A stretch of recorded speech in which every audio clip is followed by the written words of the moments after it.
welcome back to Cami Sounds Crafts.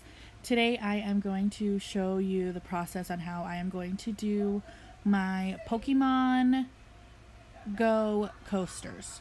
So I'm going to be doing 4 coasters. 3 of them are going to be these round ones with all 3 teams, and then 1 is going to be just the Red Valor. This one is for a friend. The other round ones are one for myself, my mom, and my boyfriend.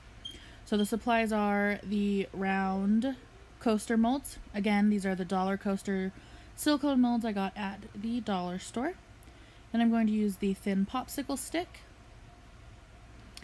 Of course, my Dixie cups and my ghetto measuring spoon back there. I'm going to tint the black, not really tint it, I'm going to color the back of it with black.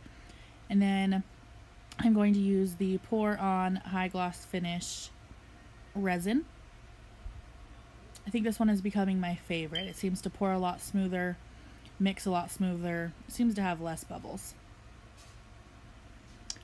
So the first thing I am going to do is get ready to mix my resin. So once that is ready to mix, I will be back. Alright, so I have got everything set. I do double up on my Dixie cups just because sometimes in the stirring process you can puncture a hole in the bottom or it just kind of starts to seep through. So I'm going to mix both of my resins in the spoon, scrape them out just like I do in all my other videos with the popsicle stick. Try to get out as much as you can because it does have to be exact equal parts of both parts, otherwise it doesn't set up correctly, gets sticky on top. Sometimes it just doesn't even set up at all, or it sticks to the mold and then you ruin your mold. So I am going to scoop out all of it for both of the sets of resin, part A and part B of course, and then once that is ready I will be back for the mixing. Alright, so now that I am ready to mix, I am going to add in the color for the background. Of course, this one is going to be black, and it did take me a while to decide, but I'm going to just do all of the backgrounds black. I'm only showing you 1 process instead of 4, but this is just going to be the fastest way to add it without it starting to harden. So I did add some black. Sometimes with black it looks a little gray, so I do go back in and add more black. You don't want to add too much paint because it does take longer to dry with the more paint you have. They do have, like, Resin Obsession is a brand that's pigment paint that doesn't affect the drying time, but paint's cheaper. 79 cents for this paint at Michael's. So I did add some and didn't really like the black to it. I should have added more once it dried, but once it's mixed you just pour it in just like always. If you haven't seen any of my other coaster videos, definitely check them out. I'll link some up in the eye notes up here in the corner. My very first coaster video goes into a lot more detail, but it's the same process, so I don't want to waste time doing the same process of pouring in every video because they do get quite long. So reference those if you haven't seen those. But I just scoop it in, try to get as much out as I can, and then sometimes I use the popsicle stick or just kind of take the mold like I do here and coat it as if it was a pastry. If you know, you've seen people coat something this way if they were doing pastries, maybe chocolate.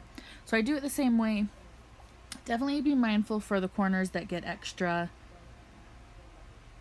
pigment on them up in the up of the side. See, you're gonna have to wipe it off and it kind of gets hard to wipe off and it makes your gloves sticky. It's just not fun, so be careful for that. You don't want that shown on your piece on the sides as well, especially those dried pieces right there on the side. So try to get off as much as you can. Q-tips work sometimes as well. Make sure it's as clear and as clean as you can get on the sides, then it doesn't ruin the sides when it's done. Once you have cleaned up the sides and got it looking like you want, make sure it is level and flat across the bottom, and then we will want to take the lighter and pop any of the bubbles. Sometimes for the bottom layer, I usually don't, depending on if I can see a lot of bubbles or not. If you can't see bubbles once you pour it, then you're probably not going to be there. But pop the bubbles and then let it sit and cure for at least 12 hours. The next part will be the decorations, and I'll show you how to do that now. Okay, so for this part, all I'm going to do is show you again how I Mod Podge anything that is porous. Same as in all of my other videos, I just use my finger. Sometimes I use a brush, but it does leave streaks. So all I'm going to use is the Gloss Mod Podge. Take it off with my finger, and once just to make sure there's no chunks in there, I kind of rub it around in my fingers. Sometimes dried chunks get in there, but then I just cover the piece that's going to go in the coaster with Mod Podge. I usually do 2 coats at least, 2 coats front and back, and I do try to get the sides of it. Sometimes it is harder to get the sides, like in, of course, a piece of paper. It's really hard to get the sides and to know if it's covered or not because it is so thin. But I just go around it a couple times, make sure that it is covered. Alright, so I want to show you what the round ones look like. I've just put the Mod Podge on the back and pressed it down and centered it while it was still wet. So that's what the round ones look like. And then this one, all I did was put stickers on it that say Sergeant Tex. My coasters are customizable, so this is for a friend. So he wanted his, I would guess it is his Pokemon username thingy on there. So I put that on there. Now I'm just going to show you how I Mod Podge the top. Now that I am seeing these done, I would not Mod Podge the top like this. So I didn't want to re-record. I wanted you to see the first run through that I do of all of my coasters, and then kind of give you my tips on how I correct those errors or what I would do different in the future.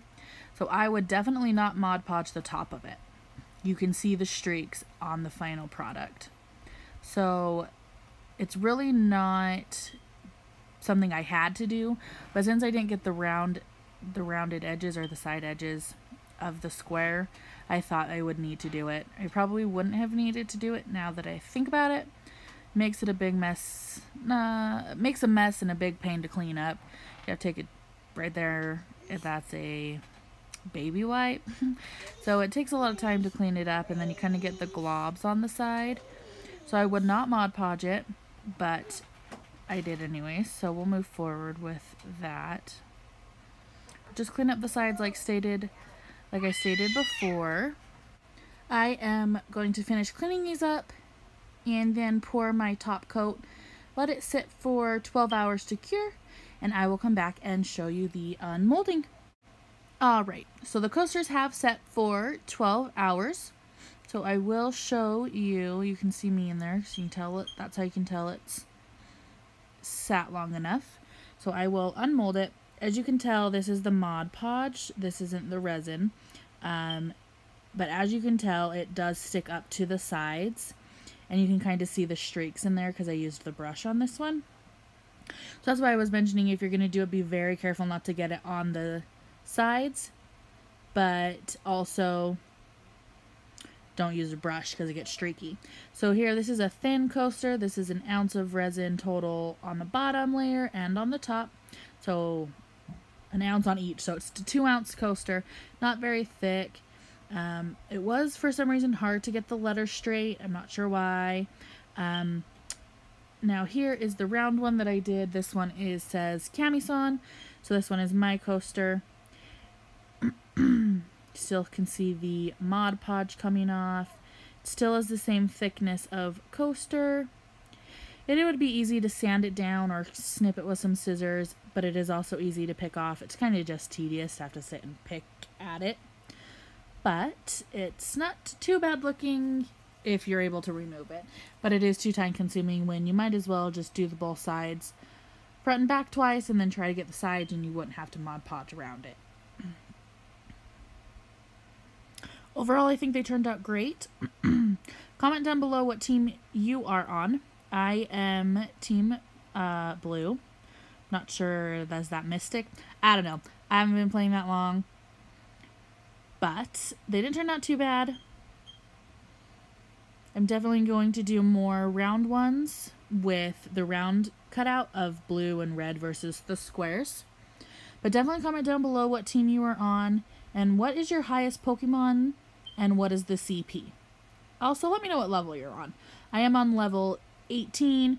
My highest CP is a Growlithe. I renamed it to Mom-san, and it is a 1553 currently. So thanks for watching, guys. Comment down below, and I will see you in my next video. Until then, stay safe.